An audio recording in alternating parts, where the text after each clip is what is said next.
Black Colossus by Robert E. Howard. Chapter 1. Only the age-old silence brooded over the mysterious ruins of Kuthchams, but fear was there. Fear quivered in the mind of Shivatas, the thief, driving his breath quick and sharp against his clenched teeth. He stood, the one atom of life amidst the colossal monuments of desolation and decay. Not even a vulture hung like a black dot in the vast blue vault of the sky that the sun glazed with its heat. On every hand rose the grim relics of another, forgotten age. Huge broken pillars, thrusting up their jagged pinnacles into the sky, long wavering lines of crumbling walls, fallen cyclopean blocks of stone, shattered images whose horrific features the corroding winds and dust storms had half erased. From horizon to horizon, no sign of life, only the sheer breathtaking sweep of the naked desert, bisected by the wandering line of a long dry river course. In the midst of that vastness, the glimmering fangs of the ruins, the columns standing up like broken masts of sunken ships, all dominated by the towering ivory dome before which Shivatas stood trembling. The base of this dome was a gigantic pedestal of marble, rising from what had once been a terraced eminence on the banks of the ancient river. Broad steps led up to a great bronze door in the dome, which rested on its base like the half of some titanic egg. The dome itself was of pure ivory, which shone as if unknown hands kept it polished. Likewise shone the spired gold cap of the pinnacle, and the inscription which sprawled about the curve of the dome in golden hieroglyphics, yards long. No man on earth could read those characters, but Shivatas shuddered at the dim conjectures they raised. For he came of a very old race, whose myths ran back to shapes undreamed of by contemporary tribes. Shivatas was wiry and lithe, as became a master thief of Zamora. His small round head was shaven, his only garment a loincloth of scarlet silk. Like all his race, he was very dark, his narrow vulture-like face set off by his keen black eyes. His long, slender and tapering fingers were quick and nervous as the wings of a moth. From a gold-scaled girdle hung a short, narrow, jewel-hilted sword in a sheath of ornamented leather. Shivatas handled the weapon with apparently exaggerated care. He even seemed to flinch away from the contact of the sheath with his naked thigh. Nor was his care without reason. This was Shivatas, a thief among thieves, whose name was spoken with awe in the dives of the mall and the dim, shadowy recesses beneath the temples of Bel, and who lived in songs and myths for 1,000 years. Yet fear ate at the heart of Shivatas as he stood before the ivory dome of Kuthchams. Any fool could see there was something unnatural about the structure. The winds and suns of 3,000 years had lashed it, yet its gold and ivory rose bright and glistening as the day it was reared by nameless hands on the bank of the nameless river. This unnaturalness was in keeping with the general aura of these devil-haunted ruins. This desert was the mysterious expanse lying southeast of the lands of Shem. A few days' ride on camelback to the southwest, as Shivatas knew, would bring the traveler within sight of the great river Styx at the point where it turned at right angles with its former course, and flowed westward to empty at last into the distant sea. At the point of its bend began the land of Stygia, the dark-bosomed mistress of the south, whose domains, watered by the great river, rose sheer out of the surrounding desert. Eastward, Shivatas knew, the desert shaded into steppes stretching to the Hyrcanian kingdom of Turan, rising in barbaric splendor on the shores of the great inland sea. A week's ride northward, the desert ran into a tangle of barren hills, beyond which lay the fertile uplands of Koth, the southernmost realm of the Hyborian races. Westward, the desert merged into the meadowlands of Shem, which stretched away to the ocean. All this Shivatas knew without being particularly conscious of the knowledge, as a man knows the streets of his town. He was a far traveler and had looted the treasures of many kingdoms. But now he hesitated and shuddered before the highest adventure and the mightiest treasure of all. In that ivory dome lay the bones of Thugra Khotan, the dark sorcerer who had reigned in Kuthchams 3,000 years ago, when the kingdoms of Stygia stretched far northward of the great river, over the meadows of Shem, and into the uplands. Then the great drift of the Hyborians swept southward from the cradle-land of their race near the northern pole. It was a titanic drift, extending over centuries and ages. But in the reign of Thugra Khotan, the last magician of Kuthchams, Gray-eyed, tawny-haired barbarians in wolfskins and scale mail had ridden from the north into the rich uplands to carve out the kingdom of Koth with their iron swords. They had stormed over Kuthjims like a tidal wave, washing the marble towers in blood, and the northern Stygian kingdom had gone down in fire and ruin. But while they were shattering the streets of his city and cutting down his archers like ripe corn, Thugra Khotan had swallowed a strange, terrible poison, and his masked priests had locked him into the tomb he himself had prepared. His devotees died about that tomb in a crimson holocaust, but the barbarians could not burst the door nor ever mar the structure by maul or fire. So they rode away, leaving the great city in ruins, and in his ivory-domed sepulchre, great Thugra Khotan slept unmolested, while the lizards of desolation gnawed at the crumbling pillars, and the very river that watered his land in old times sank into the sands and ran dry. Many a thief sought to gain the treasure which fables said lay heaped about the moldering bones inside the dome, and many a thief died at the door of the tomb, and many another was harried by monstrous dreams to die at last with the froth of madness on his lips. So Shavatas shuddered as he faced the tomb, nor was his shudder altogether occasioned by the legend of the serpent said to guard the sorcerer's bones. Over all myths of Thugra Khotan hung horror and death like a pall. From where the thief stood, he could see the ruins of the great hall wherein chained captives had knelt by the hundreds during festivals to have their heads hacked off by the priest-king in honor of Set, the serpent god of Stygia. Somewhere nearby had been the pit, dark and awful, wherein screaming victims were fed to a nameless amorphic monstrosity which came up out of a deeper, more hellish cavern. Legend made Thugra Khotan more than human. His worship yet lingered in a mongrel degraded cult, whose votaries stamped his likeness on coins to pay the way of their dead over the great river of darkness of which the Styx was but the material shadow. Shavatas had seen this likeness on coins stolen from under the tongues of the dead, and its image was etched indelibly in his brain. But he put aside his fears and mounted to the bronze door, whose smooth surface offered no bolt or catch.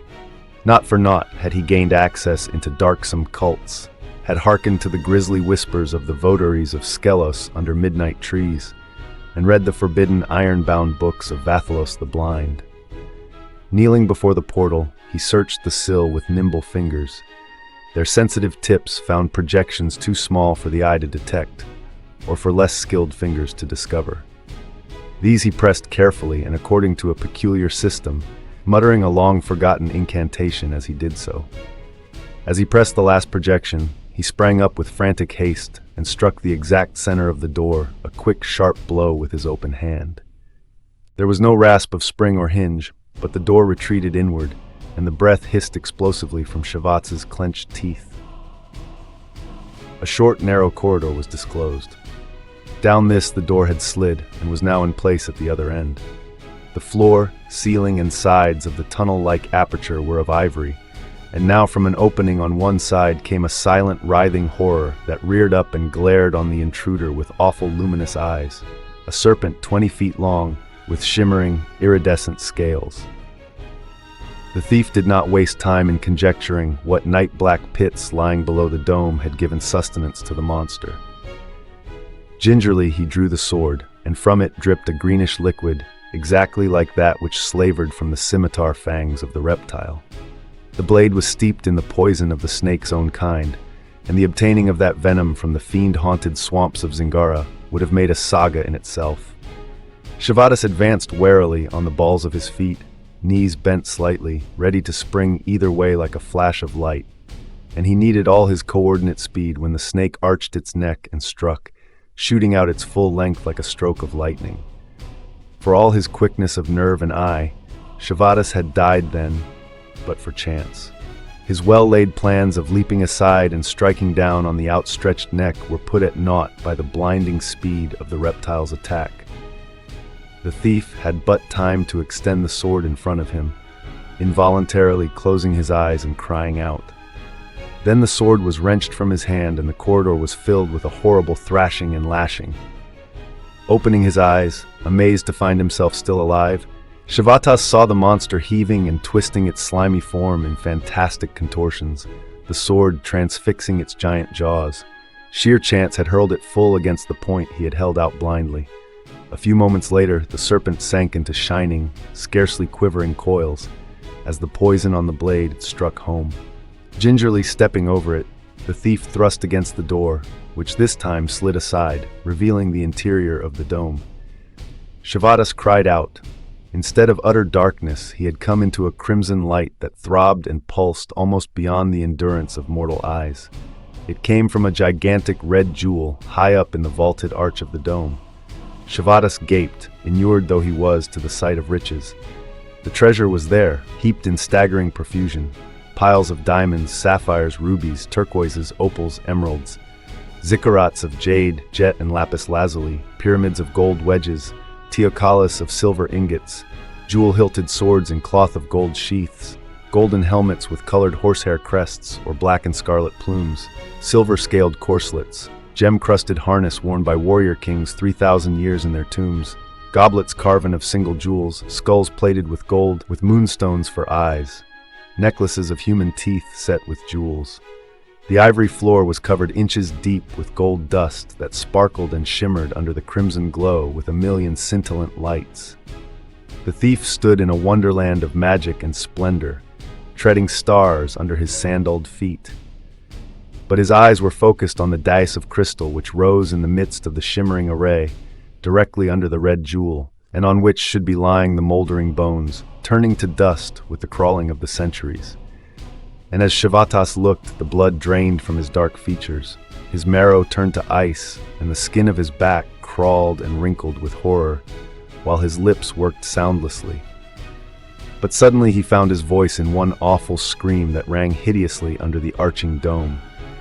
Then again the silence of the ages lay among the ruins of mysterious Kuthchems.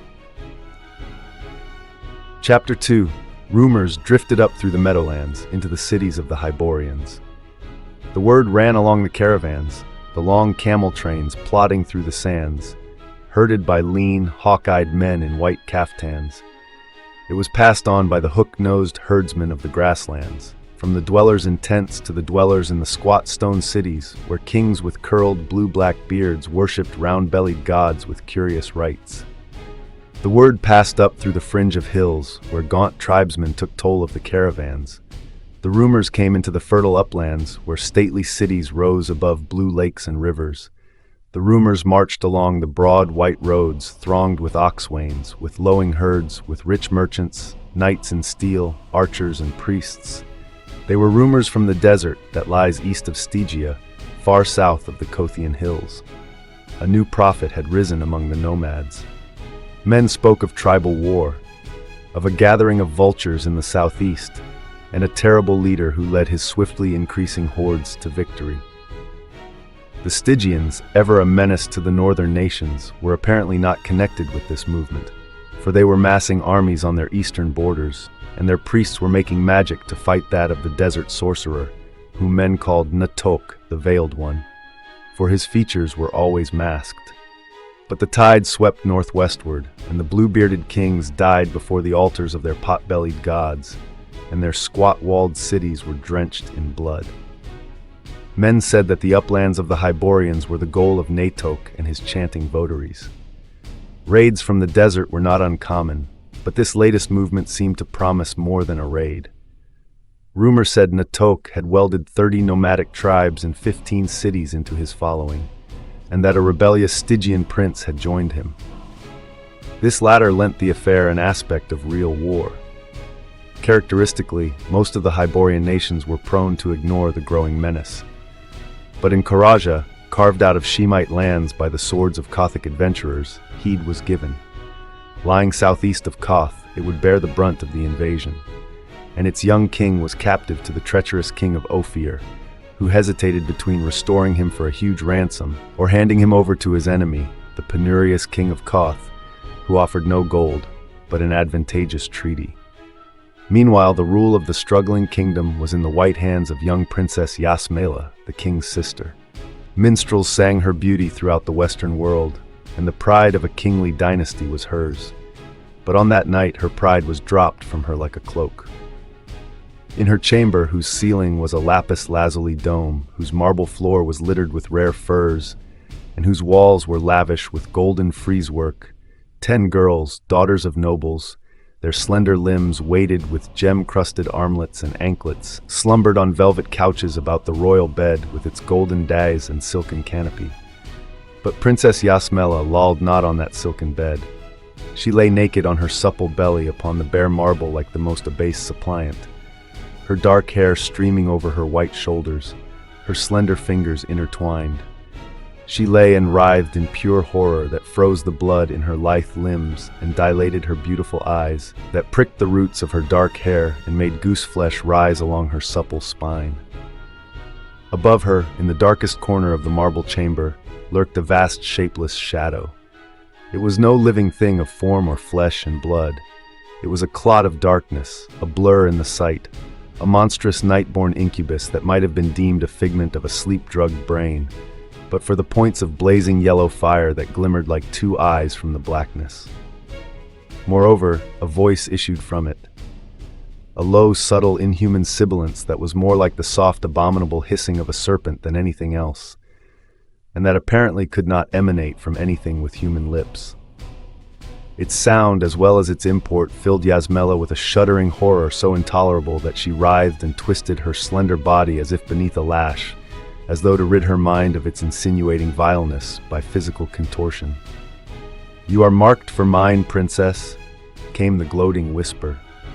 "Before I wakened from the long sleep I had marked you and yearned for you, but I was held fast by the ancient spell by which I escaped mine enemies.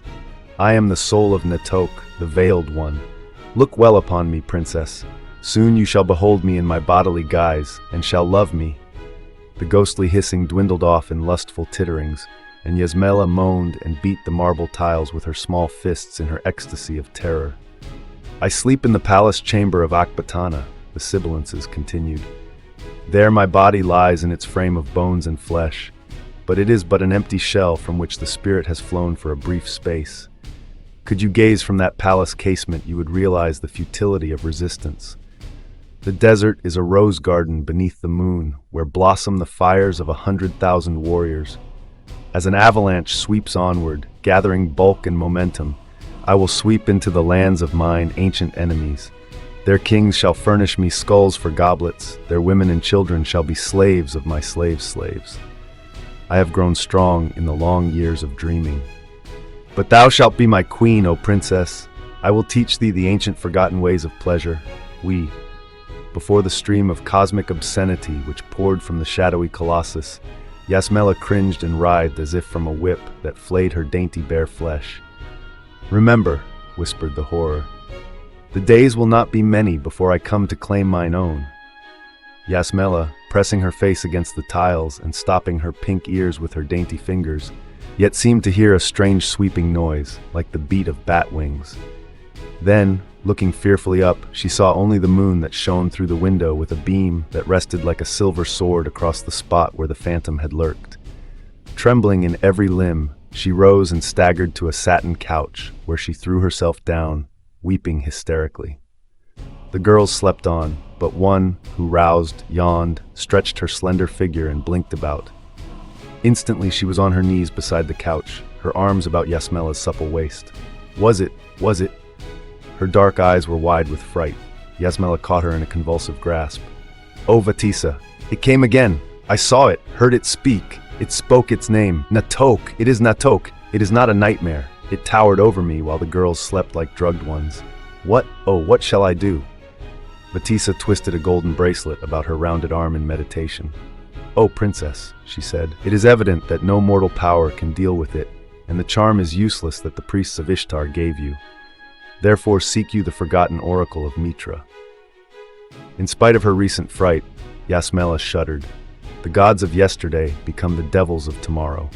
The Kothians had long since abandoned the worship of Mitra, forgetting the attributes of the universal Hyborian god. Yasmela had a vague idea that, being very ancient, it followed that the deity was very terrible. Ishtar was much to be feared, and all the gods of Kothian culture and religion had suffered from a subtle admixture of Shemite and Stygian strains. The simple ways of the Hyborians had become modified to a large extent by the sensual, luxurious, yet despotic habits of the East. "Will Mitra aid me?" Yasmela caught Vatisa's wrist in her eagerness. "We have worshipped Ishtar so long." "To be sure he will." Vatisa was the daughter of an Ophirian priest who had brought his customs with him when he fled from political enemies to Khoraja. "Seek the shrine. I will go with you." "I will." Yasmela rose, but objected when Vatisa prepared to dress her. "It is not fitting that I come before the shrine clad in silk.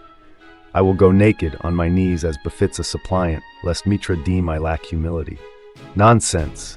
Vatisa had scant respect for the ways of what she deemed a false cult. Mitra would have folks stand upright before him, not crawling on their bellies like worms, or spilling blood of animals all over his altars. Thus, objurgated, Yasmela allowed the girl to garb her in the light sleeveless silk shirt, over which was slipped a silken tunic, bound at the waist by a wide velvet girdle. Satin slippers were put upon her slender feet, and a few deft touches of Vatisa's pink fingers arranged her dark wavy tresses. Then the princess followed the girl, who drew aside a heavy gilt-worked tapestry and threw the golden bolt of the door it concealed. This led into a narrow winding corridor, and down this the two girls went swiftly, through another door and into a broad hallway. Here stood a guardsman in crested gilt helmet, silvered cuirass, and gold-chased greaves, with a long-shafted battle-axe in his hands. A motion from Yasmela checked his exclamation, and saluting, he took his stand again beside the doorway, motionless as a brazen image. The girls traversed the hallway, which seemed immense and eerie in the light of the cressets along the lofty walls, and went down a stairway where Yasmela shivered at the blots of shadows which hung in the angles of the walls. 3 levels down they halted at last in a narrow corridor whose arched ceiling was crusted with jewels, whose floor was set with blocks of crystal, and whose walls were decorated with golden frieze-work. Down this shining way they stole, holding each other's hands, to a wide portal of gilt. Vatisa thrust open the door, revealing a shrine long forgotten except by a faithful few, and royal visitors to Khoraja's court, mainly for whose benefit the fane was maintained. Yasmela had never entered it before, though she was born in the palace. Plain and unadorned in comparison to the lavish display of Ishtar's shrines, there was about it a simplicity of dignity and beauty characteristic of the Mitran religion. The ceiling was lofty, but it was not domed, and was of plain white marble, as were the walls and floor, the former with a narrow gold frieze running about them.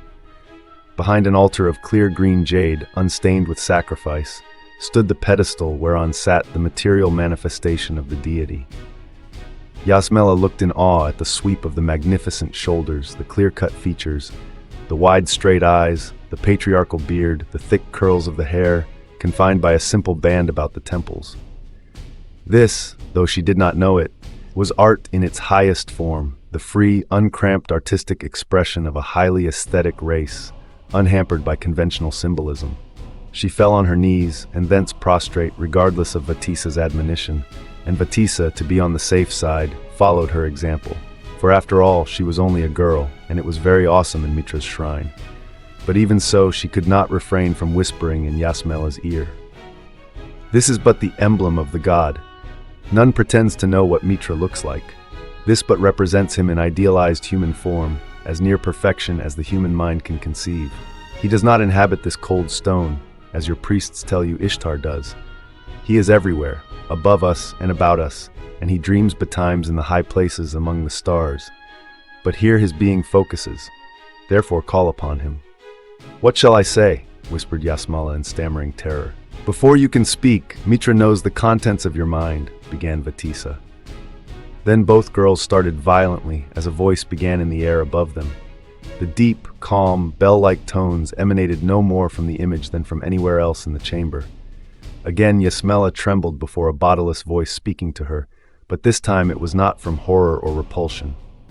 "Speak not, my daughter, for I know your need," came the intonations like deep musical waves beating rhythmically along a golden beach. "In one manner may you save your kingdom, and saving it, save all the world from the fangs of the serpent which has crawled up out of the darkness of the ages. Go forth upon the streets alone, and place your kingdom in the hands of the first man you meet there. The unechoing tones ceased, and the girls stared at each other. Then, rising, they stole forth, nor did they speak until they stood once more in Yasmela's chamber. The princess stared out of the gold-barred windows. The moon had set. It was long past midnight.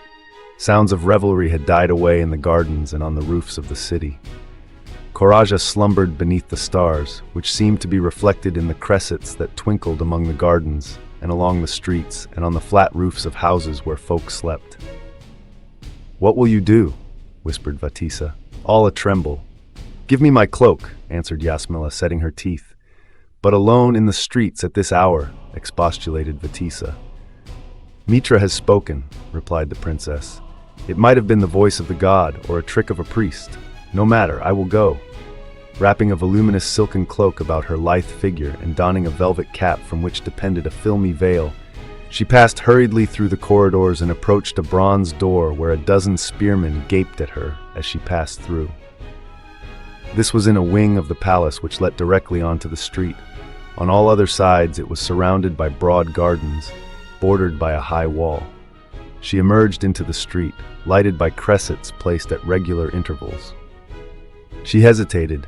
Then, before her resolution could falter, she closed the door behind her. A slight shudder shook her as she glanced up and down the street, which lay silent and bare. This daughter of aristocrats had never before ventured unattended outside her ancestral palace. Then, steeling herself, she went swiftly up the street. Her satin-slippered feet fell lightly on the pave, but their soft sound brought her heart into her throat. She imagined their fall echoing thunderously through the cavernous city, rousing ragged, rat-eyed figures in hidden lairs among the sewers. Every shadow seemed to hide a lurking assassin, every blank doorway to mask the slinking hounds of darkness. Then she started violently. Ahead of her, a figure appeared on the eerie street. She drew quickly into a clump of shadows, which now seemed like a haven of refuge, her pulse pounding. The approaching figure went not furtively, like a thief, or timidly, like a fearful traveler. He strode down the nighted street as one who has no need or desire to walk softly. An unconscious swagger was in his stride, and his footfalls resounded on the pave. As he passed near a cresset, she saw him plainly, a tall man in the chainmail hauberk of a mercenary. She braced herself, then darted from the shadow, holding her cloak close about her. "Saha!" His sword flashed half out of his sheath. It halted when he saw it was only a woman that stood before him, but his quick glance went over her head, seeking the shadows for possible confederates. He stood facing her, his hand on the long hilt that jutted forward from beneath the scarlet cloak, which flowed carelessly from his mailed shoulders. The torchlight glinted dully on the polished blue steel of his greaves and bassinet. A more baleful fire glittered bluely in his eyes. At first glance she saw he was no Kothian. When he spoke, she knew he was no Hyborian. He was clad like a captain of the mercenaries, and in that desperate command there were men of many lands, barbarians as well as civilized foreigners. There was a wolfishness about this warrior that marked the barbarian. The eyes of no civilized man, however wild or criminal, ever blazed with such a fire. Wine scented his breath, but he neither staggered nor stammered. "Have they shut you into the street?" he asked, in barbarous Kothic, reaching for her. His fingers closed lightly about her rounded wrist, but she felt that he could splinter its bones without effort. "I've but come from the last wine shop open. Ishtar's curse on these white-livered reformers who close the grog houses. Let men sleep rather than guzzle, they say. Aye, so they can work and fight better for their masters. Soft-gutted eunuchs, I call them. When I served with the mercenaries of Corinthia, we swilled and wenched all night and fought all day. Aye, blood ran down the channels of our swords. But what of you, my girl? Take off that cursed mask."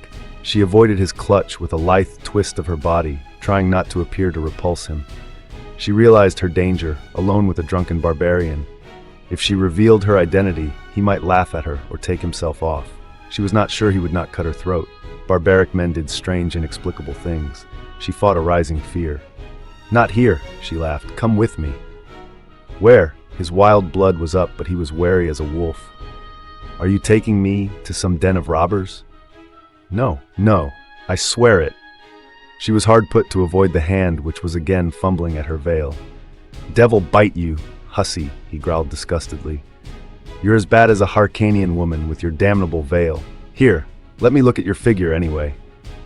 Before she could prevent it, he wrenched the cloak from her, and she heard his breath hiss between his teeth. He stood holding the cloak, eyeing her as if the sight of her rich garments had somewhat sobered him. She saw suspicion flicker sullenly in his eyes. Who the devil are you? He muttered. You're no street waif, unless your liman robbed the king's seraglio for your clothes. Never mind. She dared to lay her white hand on his massive ironclad arm. Come with me off the street. He hesitated, then shrugged his mighty shoulders. She saw that he half believed her to be some noble lady who, weary of polite lovers, was taking this means of amusing herself. He allowed her to don the cloak again and followed her. From the corner of her eye, she watched him as they went down the street together. His mail could not conceal his hard lines of tigerish strength. Everything about him was tigerish, elemental, untamed. He was alien as the jungle to her in his difference from the debonair courtiers to whom she was accustomed. She feared him, told herself she loathed his raw brute strength and unashamed barbarism. Yet something breathless and perilous inside her leaned toward him. The hidden primitive chord that lurks in every woman's soul was sounded and responded. She had felt his hardened hand on her arm, and something deep in her tingled to the memory of that contact. Many men had knelt before Yasmela. Here was one she felt had never knelt before anyone. Her sensations were those of one leading an unchained tiger. She was frightened and fascinated by her fright. She halted at the palace door and thrust lightly against it. Furtively watching her companion, she saw no suspicion in his eyes. "Palace, eh?" he rumbled. "So you're a maid in waiting?" She found herself wondering with a strange jealousy if any of her maids had ever led this war eagle into her palace. The guards made no sign as she led him between them, but he eyed them as a fierce dog might eye a strange pack. She led him through a curtained doorway into an inner chamber, where he stood, naively scanning the tapestries, until he saw a crystal jar of wine on an ebony table. This he took up with a gratified sigh, tilting it toward his lips. Batisa ran from an inner room, crying breathlessly, "Oh, my princess!" "Princess?" The wine jar crashed to the floor. With a motion too quick for sight to follow, the mercenary snatched off Yasmela's veil, glaring. He recoiled with a curse, his sword leaping into his hand with a broad shimmer of blue steel. His eyes blazed like a trapped tiger's. The air was supercharged with tension that was like the pause before the bursting of a storm. Batisa sank to the floor, speechless with terror, but Yasmela faced the infuriated barbarian without flinching. She realized her very life hung in the balance. Maddened with suspicion and unreasoning panic, he was ready to deal death at the slightest provocation. But she experienced a certain breathless exhilaration in the crisis. "Do not be afraid," she said. "I am Yasmela, but there is no reason to fear me." "Why did you lead me here?" he snarled, his blazing eyes darting all about the chamber. "What manner of trap is this?" "There is no trickery," she answered. "I brought you here because you can aid me. I called on the gods, on Mitra, and he bade me go into the streets and ask aid of the first man I met." This was something he could understand. The barbarians had their oracles. He lowered his sword, though he did not sheath it. "Well, if you're Yasmela, you need aid," he grunted. "Your kingdom's in a devil of a mess. But how can I aid you? If you want a throat cut, of course." "Sit down," she requested. "Batisa, bring him wine." He complied, taking care, she noticed, to sit with his back against a solid wall where he could watch the whole chamber. He laid his naked sword across his mail-sheathed knees. She glanced at it in fascination. Its dull blue glimmer seemed to reflect tales of bloodshed and rapine. She doubted her ability to lift it, yet she knew that the mercenary could wield it with one hand as lightly as she could wield a riding whip. She noted the breadth and power of his hands. They were not the stubby, undeveloped paws of a troglodyte. With a guilty start, she found herself imagining those strong fingers locked in her dark hair. He seemed reassured when she deposited herself on a satin divan opposite him. He lifted off his bassinet and laid it on the table, and drew back his coif, letting the mail folds fall upon his massive shoulders. She saw more fully now his unlikeness to the Hyborian races. In his dark, scarred face there was a suggestion of moodiness. and without being marked by depravity or definitely evil, there was more than a suggestion of the sinister about his features, set off by his smoldering blue eyes. A low, broad forehead was topped by a square-cut, tousled mane as black as a raven's wing. "Who are you?" she asked abruptly. "Conan, a captain of the mercenary spearmen," he answered, emptying the wine cup at a gulp and holding it out for more. "I was born in Cimmeria." The name meant little to her. She only knew vaguely that it was a wild, grim hill country which lay far to the north, beyond the last outposts of the Hyborian nations, and was peopled by a fierce, moody race. She had never before seen one of them. Resting her chin on her hands, she gazed at him with the deep, dark eyes that had enslaved many a heart. "Conan of Cimmeria," she said, "you said I needed aid. Why?" "Well," he answered, "any man can see that. Here is the king, your brother, in an Ophirian prison. Here is Koth plotting to enslave you. Here is this sorcerer screaming hellfire and destruction down in Shem.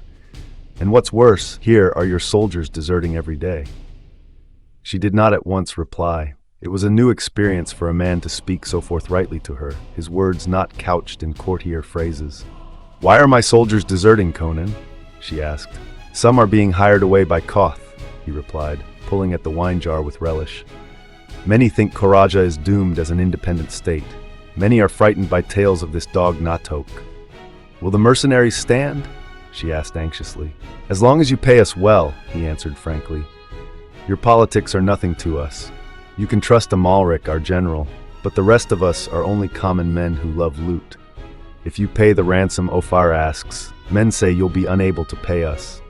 In that case, we might go over to the king of Koth, though that cursed miser is no friend of mine. Or we might loot this city. In a civil war, the plunder is always plentiful." "Why would you not go over to Natohk?" she inquired. "What could he pay us?" he snorted. "With fat-bellied brass idols he looted from the Shemite cities. As long as you're fighting Natohk, you may trust us." "Would your comrades follow you?" she asked abruptly. "What do you mean?" "I mean," she answered deliberately, "that I am going to make you commander of the armies of Khoraja." He stopped short, the goblet at his lips, which curved in a broad grin. His eyes blazed with a new light. "Commander? Crom, but what will your perfumed nobles say?" "They will obey me." She clapped her hands to summon a slave, who entered, bowing deeply. "Have Count Thespides come to me at once, and the Chancellor Taurus, Lord Amalric, and the Agashupras. I place my trust in Mitra," she said, bending her gaze on Conan, who was now devouring the food placed before him by the trembling Vatisa. "You have seen much war?" "I was born in the midst of a battle," he answered, tearing a chunk of meat from a huge joint with his strong teeth. "The first sound my ears heard was the clang of swords and the yells of the slaying. I have fought in blood feuds, tribal wars, and imperial campaigns. But can you lead men and arrange battle lines?" "Well, I can try," he returned imperturbably. "It's no more than swordplay on a larger scale. You draw his guard, then stab, slash, and either his head is off or yours." The slave entered again, announcing the arrival of the men sent for, and Yasmela went into the outer chamber, drawing the velvet curtains behind her. The nobles bent the knee, in evident surprise at her summons at such an hour. "I have summoned you to tell you of my decision," said Yasmela. "The kingdom is in peril." "Right enough, my princess." It was Count Thespides who spoke, a tall man whose black locks were curled and scented. With one white hand he smoothed his pointed mustache, and with the other he held a velvet chaperon with a scarlet feather fastened by a golden clasp. His pointed shoes were satin, his coat hardy of gold-broidered velvet. His manner was slightly affected, but the thews under his silks were steely. "It were well to offer Ophir more gold for your royal brother's release." "I strongly disagree," broke in Taurus, the chancellor, an elderly man in an ermine-fringed robe whose features were lined with the cares of his long service. "We have already offered what will beggar the kingdom to pay. To offer more would further excite Ophir's cupidity. My princess, I say as I have said before, Ophir will not move until we have met this invading horde. If we lose, he will give King Colossus to Koth. If we win, he will doubtless restore his majesty to us on payment of the ransom." "And in the meantime," broke in Amalric, "the soldiers desert daily, and the mercenaries are restless to know why we dally." He was a Nemedian, a large man with a lion-like yellow mane. We must move swiftly, if at all. Tomorrow we march southward, she answered, and there is the man who shall lead you. Jerking aside the velvet curtains, she dramatically indicated the Cimmerian. It was perhaps not an entirely happy moment for the disclosure. Conan was sprawled in his chair, his feet propped on the ebony table, busily engaged in gnawing a beef bone which he gripped firmly in both hands. He glanced casually at the astounded nobles, grinned faintly at Amalric, and went on munching with undisguised relish. "Mitra, protect us!" exploded Amalric. "That's Conan the Northron, the most turbulent of all my rogues. I'd have hanged him long ago, were he not the best swordsman that ever donned hauberk." "Your Highness is pleased to jest," cried Thespides, his aristocratic features darkening. "This man is a savage, a fellow of no culture or breeding. It is an insult to ask gentlemen to serve under him." "Count Thespides," said Yasmela, "you have my glove under your baldric. Please give it to me, and then go." "Go," he cried, starting. "Go where?" "To Koth or to Hades," she answered. "If you will not serve me as I wish, you shall not serve me at all." "You wrong me, princess," he answered, bowing low, deeply hurt. "I would not forsake you. For your sake I will even put my sword at the disposal of this savage." "And you, my lord Amalric?" Amalric swore beneath his breath, then grinned.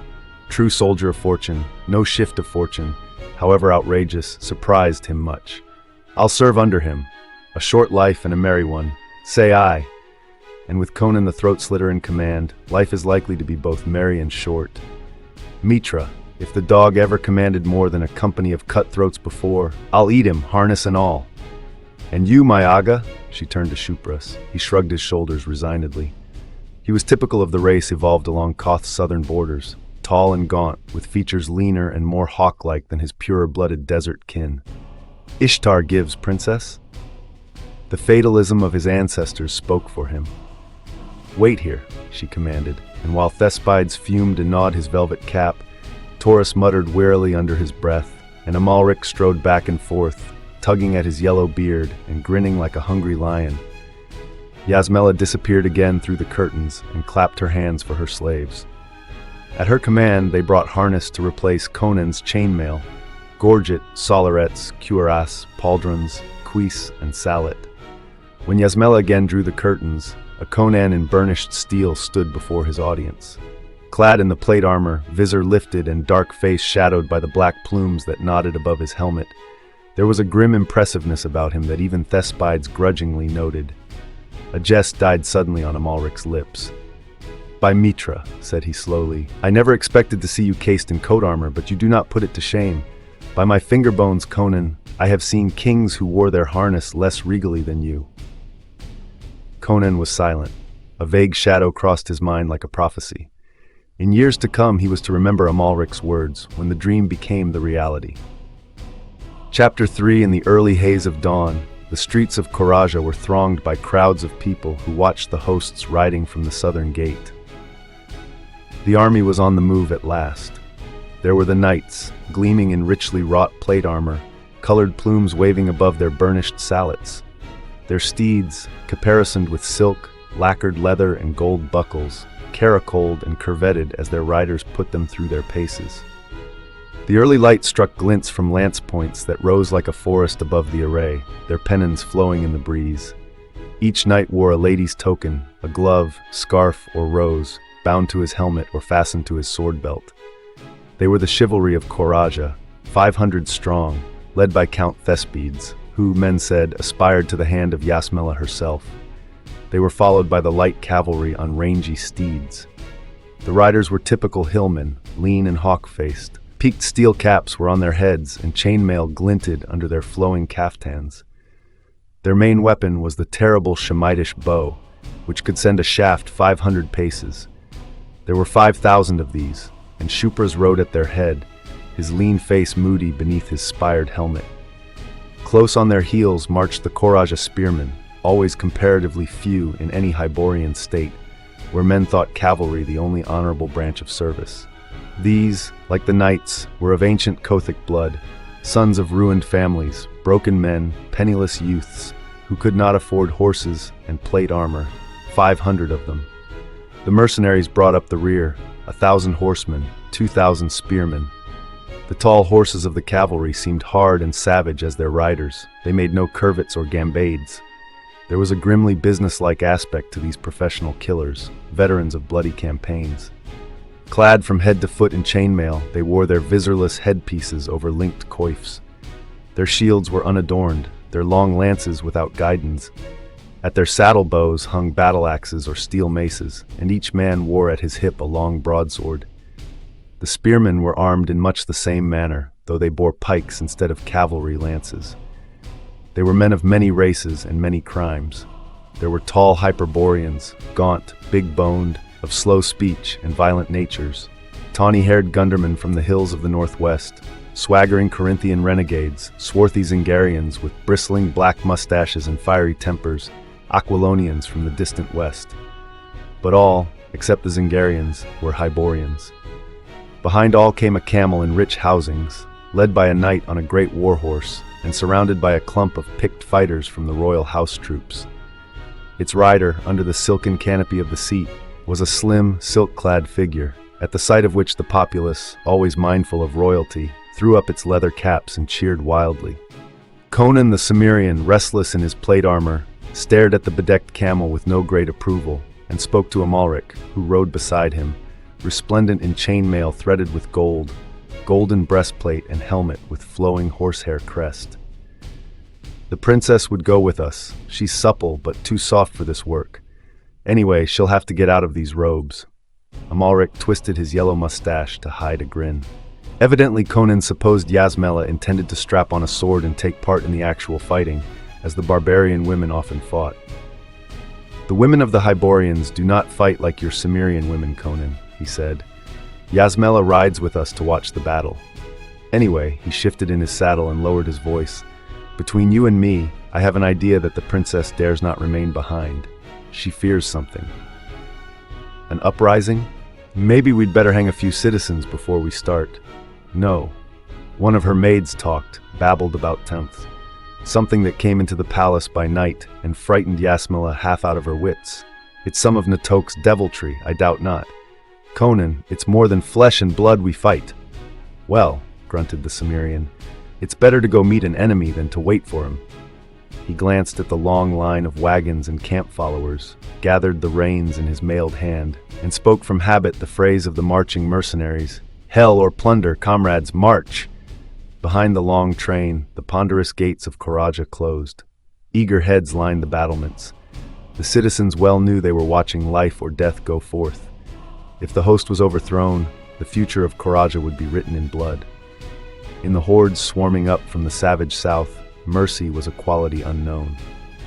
All day the columns marched through grassy rolling meadowlands, cut by small rivers, the terrain gradually beginning to slope upward.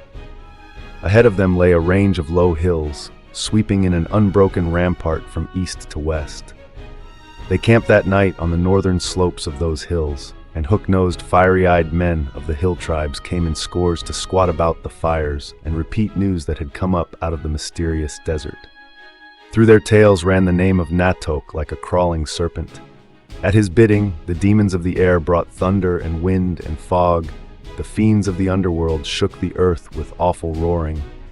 He brought fire out of the air and consumed the gates of walled cities and burnt armored men to bits of charred bone. His warriors covered the desert with their numbers, and he had 5,000 Stygian troops in war chariots under the rebel prince Khutamun. Conan listened unperturbed. War was his trade. Life was a continual battle, or series of battles, since his birth. Death had been a constant companion. It stalked horrifically at his side, stood at his shoulder beside the gaming tables, its bony fingers rattled the wine cups. It loomed above him, a hooded and monstrous shadow, when he lay down to sleep. He minded its presence no more than a king minds the presence of his cupbearer. Someday its bony grasp would close, that was all. It was enough that he lived through the present. However, others were less careless of fear than he. Striding back from the sentry lines, Conan halted as a slender cloaked figure stayed him with an outstretched hand. "Princess, you should be in your tent." I could not sleep. Her dark eyes were haunted in the shadow. "Conan, I am afraid. Are there men in the host you fear?" His hand locked on his hilt. "No man," she shuddered. Conan, is there anything you fear? He considered, tugging at his chin. He admitted at last, the curse of the gods. Again she shuddered. I am cursed. A fiend from the abysses has set his mark upon me. Night after night he lurks in the shadows, whispering awful secrets to me. He will drag me down to be his queen in hell. I dare not sleep. He will come to me in my pavilion as he came in the palace. Conan, you are strong. Keep me with you. I am afraid. She was no longer a princess, but only a terrified girl. Her pride had fallen from her, leaving her unashamed in her nakedness. In her frantic fear, she had come to him who seemed strongest. The ruthless power that had repelled her drew her now. For answer, he drew off his scarlet cloak and wrapped it about her, roughly, as if tenderness of any kind were impossible to him.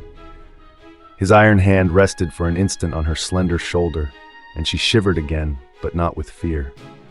Like an electric shock, a surge of animal vitality swept over her at his mere touch, as if some of his superabundant strength had been imparted to her. Lie here. He indicated a clean-swept space close to a small flickering fire. He saw no incongruity in a princess lying down on the naked ground beside a campfire, wrapped in a warrior's cloak. But she obeyed without question. He seated himself near her on a boulder, his broadsword across his knees. With the firelight glinting from his blue steel armor, he seemed like an image of steel. Dynamic power for the moment, quiescent. Not resting, but motionless for the instant, awaiting the signal to plunge again into terrific action. The firelight played on his features, making them seem as if carved out of substance shadowy yet hard as steel. They were immobile, but his eyes smoldered with fierce life. He was not merely a wild man. He was part of the wild, one with the untamable elements of life. In his veins ran the blood of the wolf pack. In his brain lurked the brooding depths of the northern night. His heart throbbed with the fire of blazing forests. So, half meditating, half dreaming, Yasmela dropped off to sleep, wrapped in a sense of delicious security.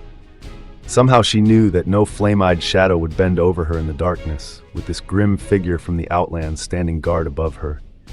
Yet once again she wakened, to shudder in cosmic fear, though not because of anything she saw.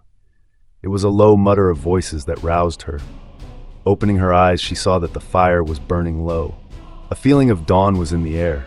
She could dimly see that Conan still sat on the boulder. She glimpsed the long blue glimmer of his blade. Close beside him crouched another figure, on which the dying fire cast a faint glow. Yasmela drowsily made out a hooked beak of a nose, a glittering bead of an eye, under a white turban. The man was speaking rapidly in a Shemite dialect she found hard to understand. Let Bel wither my arm. I speak truth. By Derkato, Conan, I am a prince of liars, but I do not lie to an old comrade. I swear by the days when we were thieves together in the land of Zamora, before you donned hauberk. I saw Natohk. With the others I knelt before him when he made incantations to Set. But I did not thrust my nose in the sand as the rest did. I am a thief of Shumir, and my sight is keener than a weasel's. I squinted up and saw his veil blowing in the wind. It blew aside, and I saw. Bel, aid me, Conan. I say I saw. My blood froze in my veins and my hair stood up. What I had seen burned my soul like a red-hot iron. I could not rest until I had made sure. I journeyed to the ruins of Kuthjims. The door of the ivory dome stood open. In the doorway lay a great serpent, transfixed by a sword. Within the dome lay the body of a man, so shriveled and distorted I could scarce make it out at first. It was Shevatus, the Cimmerian, the only thief in the world I acknowledged as my superior. The treasure was untouched. It lay in shimmering heaps about the corpse. That was all. There were no bones, began Conan. There was nothing, broke in the Shemite passionately. Nothing, only the one corpse. Silence reigned an instant, and Yasmela shrank with a crawling, nameless horror. Whence came Natohk? Rose the Shemite's vibrant whisper. Out of the desert, on a night when the world was blind and wild with mad clouds driven in frenzied flight across the shuddering stars, and the howling of the wind was mingled with the shrieking of the spirits of the wastes. Vampires were abroad that night, witches rode naked on the wind, and werewolves howled across the wilderness. On a black camel he came, riding like the wind, and an unholy fire played about him. The cloven tracks of the camel glowed in the darkness. When Natohk dismounted before Set's shrine by the oasis of Afaka, the beast swept into the night and vanished. And I have talked with tribesmen who swore that it suddenly spread gigantic wings and rushed upwards into the clouds, leaving a trail of fire behind it. No man has seen that camel since that night, but a black, brutish, man-like shape shambles to Natohk's tent and gibbers to him in the blackness before dawn. I will tell you, Conan, Natohk is... Look, I will show you an image of what I saw that day by Shushan when the wind blew aside his veil. Yasmela saw the glint of gold in the Shemite's hand as the men bent closely over something. She heard Conan grunt, and suddenly blackness rolled over her. For the first time in her life, Princess Yasmela had fainted. Chapter 4, Dawn, was still a hint of whiteness in the east when the army was again on the march. Tribesmen had raced into camp, their steeds reeling from the long ride, to report the desert horde encamped at the well of Altaku. So through the hills the soldiers pushed hastily, leaving the wagon trains to follow. Yasmela rode with them. Her eyes were haunted. The nameless horror had been taking even more awful shape, since she had recognized the coin in the Shemite's hand the night before. One of those secretly molded by the degraded Zugit cult, bearing the features of a man dead 3,000 years. The way wound between ragged cliffs and gaunt crags towering over narrow valleys. Here and there, villages perched, huddles of stone huts, plastered with mud. The tribesmen swarmed out to join their kin, so that before they had traversed the hills, the host had been swelled by some 3,000 wild archers. Abruptly they came out of the hills and caught their breath at the vast expanse that swept away to the south. On the southern side, the hills fell away sheerly, marking a distinct geographical division between the Kothian uplands and the southern desert. The hills were the rim of the uplands, stretching in an almost unbroken wall. Here they were bare and desolate, inhabited only by the Zahimi clan, whose duty it was to guard the caravan road. Beyond the hills the desert stretched bare, dusty, lifeless. Yet beyond its horizon lay the well of Altaku and the horde of Natohk. The army looked down on the pass of Shamla, through which flowed the wealth of the north and the south, and through which had marched the armies of Koth, Khoraja, Shem, Turan, and Stygia. Here the sheer wall of the rampart was broken. Promontories ran out into the desert, forming barren valleys, all but one of which were closed on the northern extremity by rugged cliffs. This one was the pass. It was much like a great hand extended from the hills. 2 fingers parted formed a fan-shaped valley. The fingers were represented by a broad ridge on either hand, the outer sides sheer, the inner steep slopes. The vale pitched upward as it narrowed, to come out on a plateau, flanked by gully-torn slopes. A well was there, and a cluster of stone towers occupied by the Zahimis. There Conan halted, swinging off his horse. He had discarded the plate armor for the more familiar chainmail. Thespides reined in and demanded, "Why do you halt?" "We'll await them here," answered Conan. "'Twere more knightly to ride out and meet them," snapped the Count. "They'd smother us with numbers," answered the Cimmerian. "Besides, there's no water out there.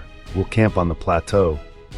"My knights and I camp in the valley," retorted Thespides angrily. "We are the vanguard, and we at least do not fear a ragged desert swarm." Conan shrugged his shoulders, and the angry nobleman rode away. Amalric halted in his bellowing order to watch the glittering company riding down the slope into the valley. "The fools! Their canteens will soon be empty, and they'll have to ride back up to the well to water their horses." "Let them be," replied Conan. "It goes hard for them to take orders from me. Tell the dog brothers to ease their harness and rest. We've marched hard and fast. Water the horses and let the men munch. No need to send out scouts." The desert lay bare to the gaze, though just now this view was limited by low-lying clouds which rested in whitish masses on the southern horizon.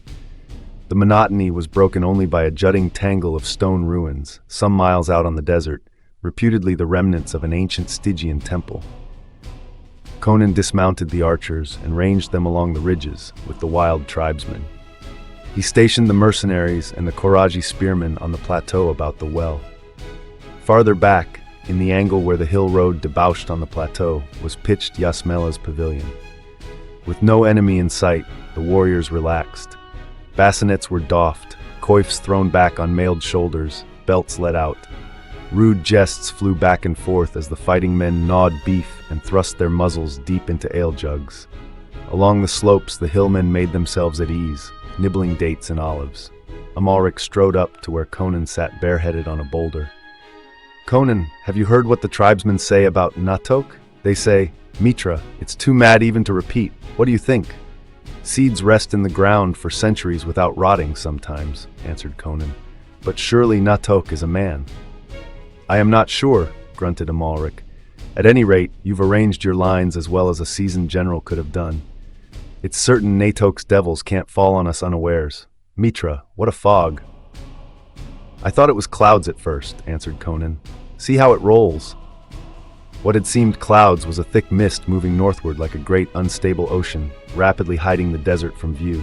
Soon it engulfed the Stygian ruins, and still it rolled onward. The army watched in amazement. It was a thing unprecedented, unnatural, and inexplicable. "No use sending out scouts," said Amalric disgustedly. "They couldn't see anything. Its edges are near the outer flanges of the ridges. Soon the whole pass and these hills will be masked." Conan, who had been watching the rolling mist with growing nervousness, bent suddenly and laid his ear to the earth. He sprang up with frantic haste, swearing. "Horses and chariots, thousands of them! The ground vibrates to their tread! Ho, there!" His voice thundered out across the valley to electrify the lounging men. "Burgonets and pikes! You dogs, stand to your ranks!" At that, as the warriors scrambled into their lines, hastily donning headpieces and thrusting arms through shield straps, the mist rolled away as something no longer useful. It did not slowly lift and fade like a natural fog. It simply vanished, like a blown-out flame. One moment the whole desert was hidden with the rolling fleecy billows, piled mountainously, stratum above stratum. The next, the sun shone from a cloudless sky on a naked desert, no longer empty, but thronged with the living pageantry of war. A great shout shook the hills. At first glance, the amazed watchers seemed to be looking down upon a glittering, sparkling sea of bronze and gold, where steel points twinkled like a myriad stars. With the lifting of the fog, the invaders had halted as if frozen, in long serried lines, flaming in the sun. First was a long line of chariots, drawn by the great fierce horses of Stygia, with plumes on their heads, snorting and rearing as each naked driver leaned back, bracing his powerful legs, his dusky arms knotted with muscles. The fighting men in the chariots were tall figures, their hawk-like faces set off by bronze helmets crested with a crescent supporting a golden ball. Heavy bows were in their hands.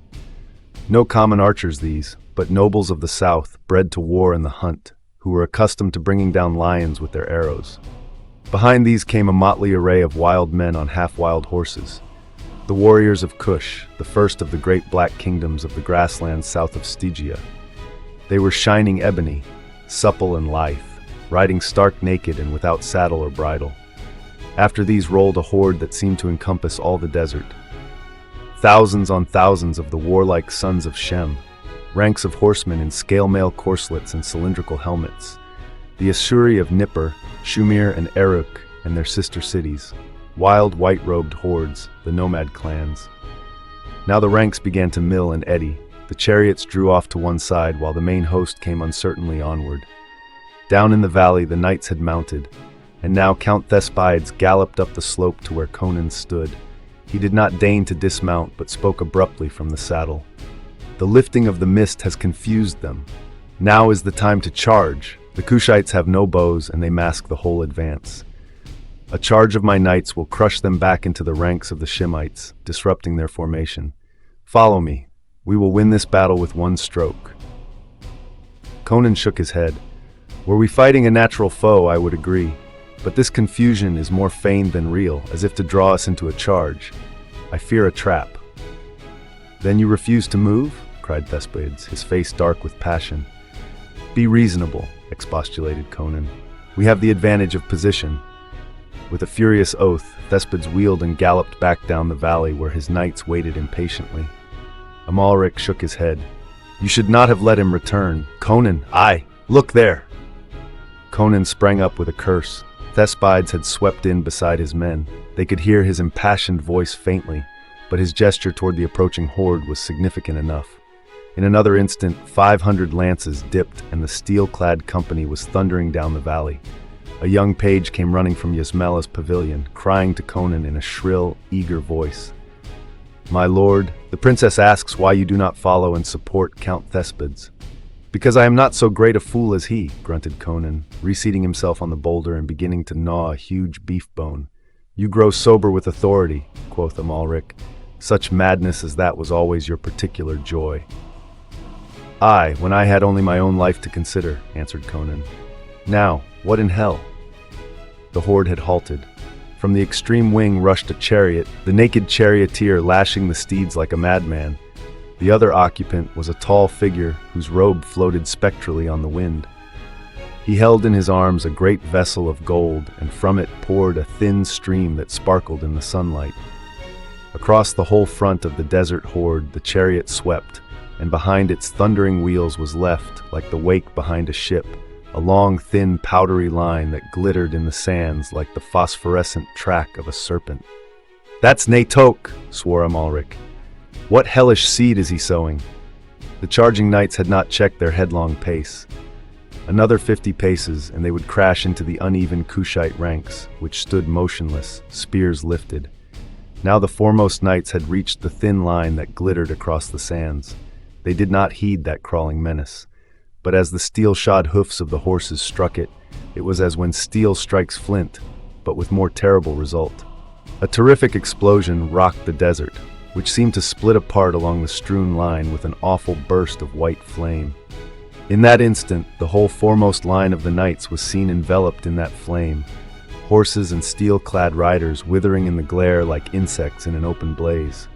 The next instant, the rear ranks were piling up on their charred bodies. Unable to check their headlong velocity, rank after rank crashed into the ruins. With appalling suddenness, the charge had turned into a shambles where armored figures died amid screaming, mangled horses. Now the illusion of confusion vanished as the horde settled into orderly lines. The wild Kushites rushed into the shambles, spearing the wounded, bursting the helmets of the knights with stones and iron hammers. It was all over so quickly that the watchers on the slope stood dazed, and again the horde moved forward, splitting to avoid the charred waste of corpses. From the hills went up a cry, "We fight not men but devils." On either ridge the hillmen wavered. One rushed toward the plateau, froth dripping from his beard. "Flee, flee!" he slobbered. "Who can fight Natohk's magic?" With a snarl Conan bounded from his boulder and smote him with the beef bone. He dropped, blood starting from nose and mouth. Conan drew his sword, his eyes slits of blue balefire. "Back to your posts!" he yelled. "Let another take a backward step and I'll shear off his head! Fight! Damn you!" The rout halted as quickly as it had begun. Conan's fierce personality was like a dash of ice water in their whirling blaze of terror. "Take your places," he directed quickly, "and stand to it. Neither man nor devil comes up Shamla Pass this day." Where the plateau rim broke to the valley slope, the mercenaries braced their belts and gripped their spears. Behind them, the lancers sat their steeds, and to one side were stationed the Khoraja spearmen as reserves. To Yasmela, standing white and speechless at the door of her tent, the host seemed a pitiful handful in comparison to the thronging desert horde. Conan stood among the spearmen. He knew the invaders would not try to drive a chariot charge up the pass in the teeth of the archers, but he grunted with surprise to see the riders dismounting. These wild men had no supply trains. Canteens and pouches hung at their saddle peaks. Now they drank the last of their water and threw the canteens away. "This is the death grip," he muttered as the lines formed on foot. "I'd rather have had a cavalry charge, wounded horses bolt, and ruined formations." The horde had formed into a huge wedge, of which the tip was the Stygians and the body, the mailed Ashuri, flanked by the nomads. In close formation, shields lifted, they rolled onward, while behind them a tall figure in a motionless chariot lifted wide-robed arms in grisly invocation. As the horde entered the wide valley mouth, the hillmen loosed their shafts. In spite of the protective formation, men dropped by dozens. The Stygians had discarded their bows, helmeted heads bent to the blast, dark eyes glaring over the rims of their shields. They came on in an inexorable surge, striding over their fallen comrades. But the Shemites gave back the fire. and the clouds of arrows darkened the skies. Conan gazed over the billowing waves of spears and wondered what new horror the sorcerer would invoke. Somehow he felt that Natohk, like all his kind, was more terrible in defense than in attack. To take the offensive against him invited disaster. But surely it was magic that drove the horde on in the teeth of death. Conan caught his breath at the havoc wrought in the on-sweeping ranks. The edges of the wedge seemed to be melting away, and already the valley was strewn with dead men. Yet the survivors came on like madmen, unaware of death. By the very numbers of their bows, they began to swamp the archers on the cliffs. Clouds of shafts sped upward, driving the hillmen to cover. Panic struck at their hearts at that unwavering advance, and they plied their bows madly, eyes glaring like trapped wolves. As the horde neared the narrower neck of the pass, boulders thundered down, crushing men by the scores, but the charge did not waver. Conan's wolves braced themselves for the inevitable concussion. In their close formation and superior armor, they took little hurt from the arrows.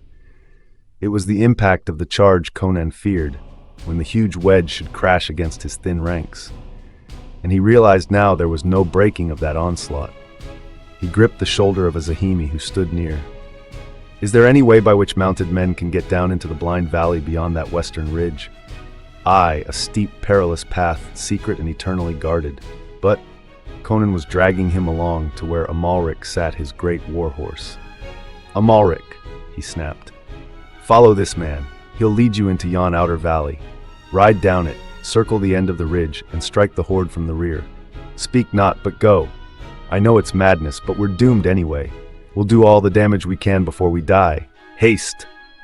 Amalric's mustache bristled in a fierce grin, and a few moments later his lancers were following the guide into a tangle of gorges leading off from the plateau.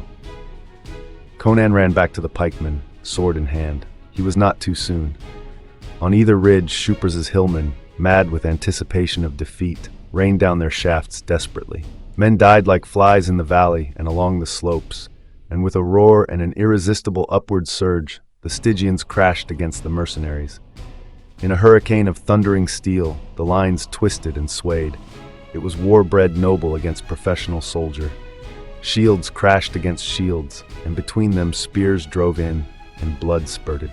Conan saw the mighty form of Prince Kutamun across the sea of swords, but the press held him hard, breast to breast with dark shapes that gasped and slashed. Behind the Stygians, the Asuri were surging and yelling. On either hand, the nomads climbed the cliffs and came to hand grips with their mountain kin. All along the crests of the ridges, the combat raged in blind, gasping ferocity. Tooth and nail, frothing mad with fanaticism and ancient feuds, the tribesmen rent and slew and died. Wild hair flying, the naked Kushites ran howling into the fray.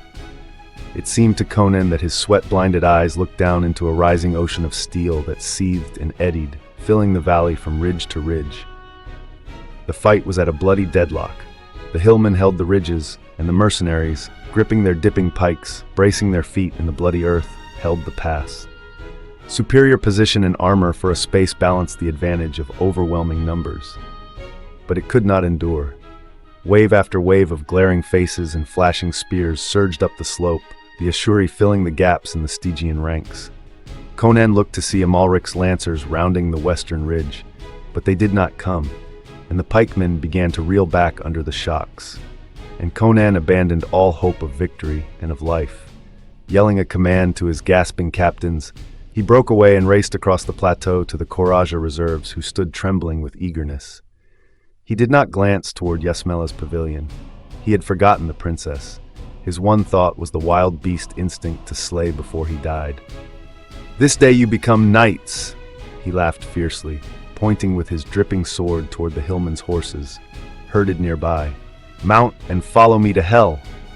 The hill steeds reared wildly under the unfamiliar clash of the Khothik armor, and Conan's gusty laugh rose above the din as he led them to where the eastern ridge branched away from the plateau. 500 footmen, pauper patricians, younger sons, black sheep, on half-wild Shemite horses, charging an army, down a slope where no cavalry had ever dared charge before. Past the battle-choked mouth of the pass, they thundered, out onto the corpse-littered ridge. Down the steep slope they rushed, and a score lost their footing and rolled under the hoofs of their comrades. Below them, men screamed and threw up their arms, and the thundering charge ripped through them as an avalanche cuts through a forest of saplings. On through the close-packed throngs the Khorajis hurtled, leaving a crushed-down carpet of dead. And then, as the horde writhed and coiled upon itself, Amalric's lancers, having cut through a cordon of horsemen encountered in the outer valley, swept around the extremity of the western ridge and smote the host in a steel-tipped wedge, splitting it asunder. His attack carried all the dazing demoralization of a surprise on the rear. Thinking themselves flanked by a superior force and frenzied at the fear of being cut off from the desert, swarms of nomads broke and stampeded, working havoc in the ranks of their more steadfast comrades. These staggered and the horsemen rode through them. Up on the ridges the desert fighters wavered, and the hillmen fell on them with renewed fury, driving them down the slopes. Stunned by surprise, the horde broke before they had time to see it was but a handful which assailed them. And once broken, not even a magician could weld such a horde again. Across the sea of heads and spears, Conan's madmen saw Amalric's riders forging steadily through the rout, to the rise and fall of axes and maces, and a mad joy of victory exalted each man's heart and made his arms steel. Bracing their feet in the wallowing sea of blood, whose crimson waves lapped about their ankles, the pikemen in the pass mouth drove forward, crushing strongly against the milling ranks before them. The Stygians held, but behind them the press of the Asuri melted, and over the bodies of the nobles of the south who died in their tracks to a man, the mercenaries rolled to split and crumple the wavering mass behind. Up on the cliffs old Shupras lay with an arrow through his heart. Amalric was down, swearing like a pirate, a spear through his mailed thigh. Of Conan's mounted infantry, scarce 150 remained in the saddle, but the horde was shattered. Nomads and mailed spearmen broke away, fleeing to their camp where their horses were, and the hillmen swarmed down the slopes, stabbing the fugitives in the back, cutting the throats of the wounded. In the swirling red chaos, a terrible apparition suddenly appeared before Conan's rearing steed. It was Prince Kudamun, naked but for a loincloth, his harness hacked away, his crested helmet dented, his limbs splashed with blood. With a terrible shout he hurled his broken hilt full into Conan's face, and leaping, seized the stallion's bridle. The Cimmerian reeled in his saddle, half stunned, and with awful strength the dark-skinned giant forced the screaming steed upward and backward, until it lost its footing and crashed into the muck of bloody sand and writhing bodies. On flew the chariot, and on raced Conan, though his horse began to reel beneath him. Now the open desert lay all about them, bathed in the lurid desolate splendor of sunset. Before him rose up the ancient ruins, and with a shriek that froze the blood in Conan's veins, the unhuman charioteer cast Natohk and the girl from him.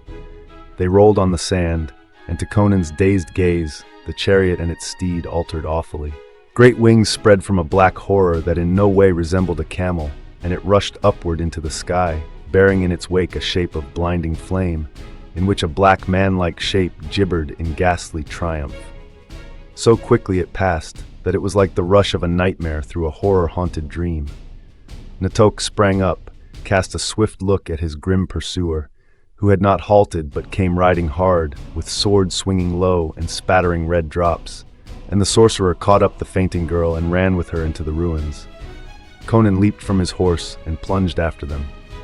He came into a room that glowed with unholy radiance, though outside the dusk was falling swiftly. On a black jade altar lay Yasmela, her naked body gleaming like ivory in the weird light. Her garments lay strewn on the floor, as if ripped from her in brutal haste. Natohk faced the Cimmerian, inhumanly tall and lean, clad in shimmering green silk. He tossed back his veil, and Conan looked into the features he had seen depicted on the Zugite coin. "I blench, dog!" The voice was like the hiss of a giant serpent. "I am Thugra Khotan. Long I lay in my tomb, awaiting the day of awakening and release. The arts which saved me from the barbarians long ago likewise imprisoned me, but I knew one would come in time, and he came to fulfill his destiny and to die as no man has died in 3,000 years. Fool, do you think you have conquered because my people are scattered? Because I have been betrayed and deserted by the demon I enslaved? I am Thugra Khotan, who shall rule the world despite your paltry gods. The desert is filled with my people. The demons of the earth shall do my bidding as the reptiles of the earth obey me. Lust for a woman weakened my sorcery. Now the woman is mine, and feasting on her soul, I shall be unconquerable. Back, fool. You have not conquered Thugra Khotan. He cast his staff, and it fell at the feet of Conan, who recoiled with an involuntary cry. For as it fell, it altered horribly. Its outline melted and writhed, and a hooded cobra reared up hissing before the horrified Cimmerian. With a furious oath, Conan struck, and his sword sheared the horrid shape in half. And there at his feet lay only the two pieces of a severed ebon staff. Thugra Khotan laughed awfully, and wheeling, caught up something that crawled loathsomely in the dust of the floor. In his extended hand, something alive writhed and slavered. No tricks of shadows this time.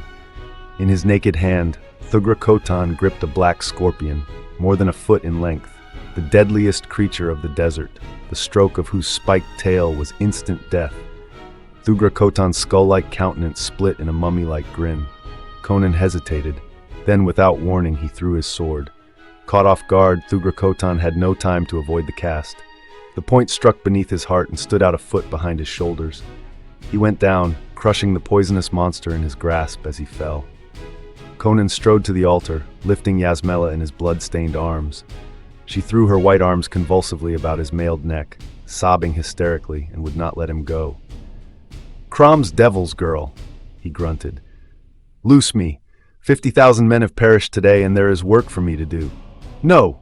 she gasped, clinging with convulsive strength, as barbaric for the instant as he in her fear and passion. "I will not let you go. I am yours, by fire and steel and blood. You are mine. Back there, I belong to others. Here I am mine, and yours. You shall not go." He hesitated, his own brain reeling with the fierce upsurging of his violent passions. The lurid, unearthly glow still hovered in the shadowy chamber, lighting ghostly the dead face of Thugra Khotan, which seemed to grin mirthlessly and cavernously at them. Out on the desert, in the hills among the oceans of dead, men were dying, were howling with wounds and thirst and madness, and kingdoms were staggering. Then all was swept away by the crimson tide that rose madly in Conan's soul, as he crushed fiercely in his iron arms the slim white body that shimmered like a witch fire of madness before him. The end.